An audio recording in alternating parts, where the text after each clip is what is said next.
وزارة الداخلية المصرية حصن أمان المصريين طيلة 220 سنة الأخيرة. قرنين من الزمان حملت على عاتقها مهمة حفظ الأمن والنظام المجتمعي بجميع مشتملاته. 1. عصمة دماء المصريين فلم يشهد وقوع حرب أهلية.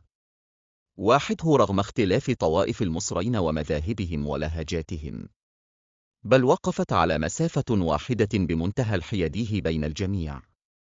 2. حافظت على اعتدال المزاج المصري الوسطي، بعيداً عن أي شطط أرادت قوى دولية جرها لنموذج أفغانستان وباكستان عبر فئة قليله مأجورة، وقضت على خطط المتآمرين دون إسالة دماء تلك الحفنه المغيبة، بل لم تمنعهم من رؤية أقاربهم، وقدمت لهم الطعام والشراب، فقط احتجزتهم لمراجعة أفكارهم بحكمة الأب لأبنائه، بل دعمت دمجهم في المجتمع دون إرهاب. الأمنين. 3.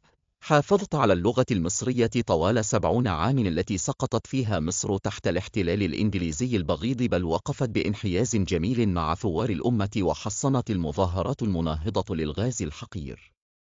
4. حافظت على اللغة والدين، فلم نشهد تغيير في اللسان المصري رغم توالى الغزاة الفرنساوي والعثمانيين، بل حافظت على العادات والتقاليد والأعراف لكل المصريين على السواء.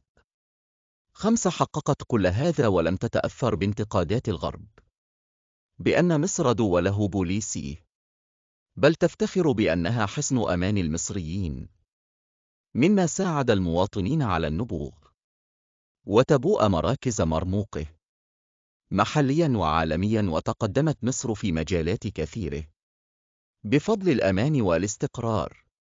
6. لم يشهد تاريخها أي عصيان للحاكم رغم تباين نظام الحكم، سواء كان ملكي أو جمهوري، بل تميز أداؤها بمنتهى المرونة والانسجام طالما لا يؤثر على سياستها العامة وشعارها الحكيم: الشرطة في خدمة الشعب.